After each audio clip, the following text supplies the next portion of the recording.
مين اللي قال ان المحشي لازم يتعمل بالرز وبس؟ كمان مين قال ان المحشي لازم نسويه على النار؟ يلا بينا نشوف اتعمل ازاي. اهلا بيكم في اكله وضحكه. النهارده هنعمل وصفه مختلفه وسهله. هنعمل كوسه محشيه فريك. ايوه زي ما سمعتي كده، هنعملها بطعم حكايه، واوعوا تنسوا تدعوا لي لما تجربوها. انتوا جاهزين؟ يلا بينا. وزي ما انتوا شايفين وصفتنا النهارده مكوناتها بسيطه وطريقتها سهله جدا، بس نتيجتها تحفه. هنعمل ايه في الكوسه؟ انا عايزه اقورها. اول حاجه قبل ما نبتدي نقورها، بصي هنديها بس شكل خفيف كده. عايزه تعملي الحركه دي اعمليها، لو مش عايزه براحتك، مجرد اني بديها شكل بس مش اكتر. او اعملي بشوكه لو عايزه اهو.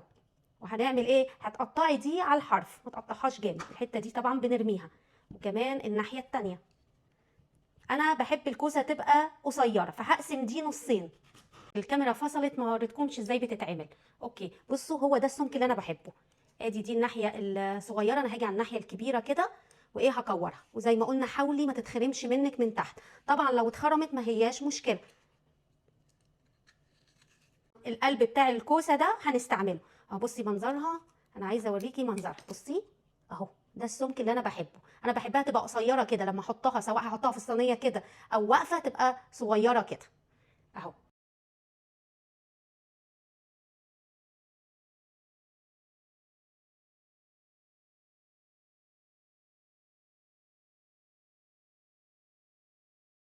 جايبه كوبايه وربع من الفريك، نضفته حلو وهروح اشطفه بميه. ودلوقتي بعد ما غسلت الفريك كذا مره لغايه ما ميته بقت شفافه، هحط ميه بتغلي. ودلوقتي زي ما انتم شايفين الكوسه دول كيلو ونص، انا خلاص قورتهم. ومعايا ملح وفلفل والبصله، ومعايا صلصه هاخد بس منها معلقتين كبار، وادي الفريك اللي منقوع في الميه السخنه. حاجه هنعملها، هنقطع البصل لقطع صغيره خالص ونشوحها في الزيت. يلا نبتدي نقطعها. بصوا مقطعاها صغير خالص اهو. يلا نشوحها في الزيت. ودلوقتي بعد ما حمرت البصله بتاعتي، انت ممكن تعمليها بلون افتح من كده، انا بحبها غامقه. وادي الفريك اللي انا نقعته نص ساعه في ميه سخنه. انا قصده ان انا اجيب مصفى واصفيه قصادكم، عشان انا عايزاه يبقى مبلول شويه، مش عايزه اصفيه واسيبه ينشف خالص من الميه. انا قصدي اعمل كده عشان يبقى فيه شويه ميه وانا بلفه في البصل والزيت، يتشرب التتبيله بتاعت البصل والزيت. هديله كده ايه تقليبه قد دقيقتين ثلاثه كده. هحط شويه فلفل اسود، وهحط ملح. طبعا الملح انت بتجربيه وحسب مزاجك الملح. وهحط رشه سكر خفيفه وسايبه شويه، هقول لكم ليه بعد شويه. هديله كده ايه تقليبه عشان كله ياخد من نفس التتبيله. هقفل عليه وهنقله في طبق لغايه ما يبرد عشان ابتدي احشي الكوسه. بصوا عايزه اوريكم اهو الفريك نقلته في طبق تاني عشان يبرد. بصي الحبايه عشان اتنقعت حلو طريه خالص، مش هتاخد سوا في الفرن. كل حاجه جهزت دلوقتي. خلاص دلوقتي انا هاخد قلب الكوسه وهفرشه من تحت اهو. وادي اهو هنبتدي ايه نحشيها.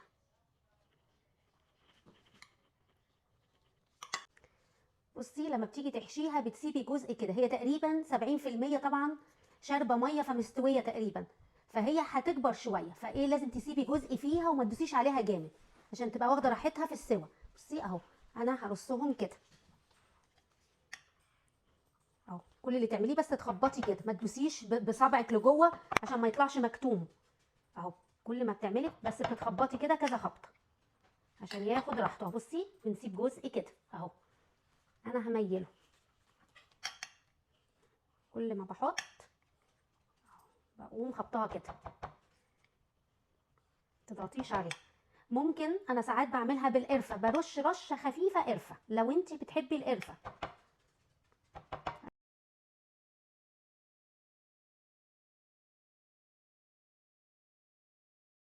ادي الكوسه اللي احنا حشيناها عشان ما يطلعش، احنا كده كده مش هيطلع لان احنا سايبين فراغ. هنعمل ايه؟ هنحط كل اتنين في وش بعض كده اهو. بصي هناخد كل اتنين ونحطهم في وش بعض. ادي الكوسه. تعالوا بقى نجهز الصوص اللي هنحطه قبل ما ندخلها الفرن. انا جبت كوبايتين ميه بتغلي. هنعمل ايه؟ هحط رشه ملح، وطبعا لازم تجربوه. وكمان هنزل برشه فلفل اسود، نفس البهارات اللي احنا حطيناها على الفريك بعيدها تاني وادي بقيه السكر بتاع ربع معلقه. هناخد هنا معلقتين، ادي معلقه اهو وادي 2. ودلوقتي ايه هنزله بالراحه كده على الكوسه يوصل للنص كده، يعني تبقى نص الكوسه من فوق فاضيه ما فيهاش ميه. ما تملوش ميه لان الكوسه بتنزل ميه، خدوا بالكم. ودلوقتي اخر حاجه قبل ما اغطيها هعمل ايه؟ هحط زيت زيتون على الوش. هغطيها. طبعا لازم بنغطي الاول بورق زبده عشان الورق الفويل ما يلمسش الاكل بتاعنا. ادي اهو. هندخله الفرن على 375 درجه فهرنهايت، هيقعد تقريبا من ساعه الا ربع لساعه، وبعدين نبص عليه. دلوقتي تعالوا اوريكم منظر الصينيه بعد ما قعدت ساعه ونص بالظبط في الفرن. تعالوا كده اديني هتشوفها قصادكم اهو، بس منظرها استوى. انا بعد ساعه طلعتها لقيتها لسه ما استوتش. دلوقتي انا جايبه شويه زيت زيتون مع معلقه صلصه، هدهنها كده وهدخلها الفرن بس دقيقتين من غير ما اغطيها عشان تاخد ايه تحميصه من فوق كده. عملت شويه بالفلفل كمان، هديها دهنه كده ايه خفيفه. بصوا شكلها وهي في الفرن، خلاص قربت اطلعها. وبكده طبقنا خلاص جهز، يلا بينا نجربه سوا. يلا عايزين وناخد واحده من دي.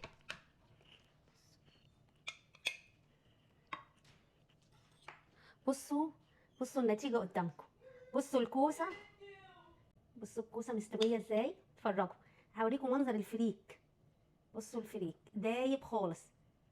بصوا مفلفل ازاي، مش معجن، مفلفل. بصوا الريحه فظيعه. اتفرجوا على الفريك، بصوا مفلفل ازاي.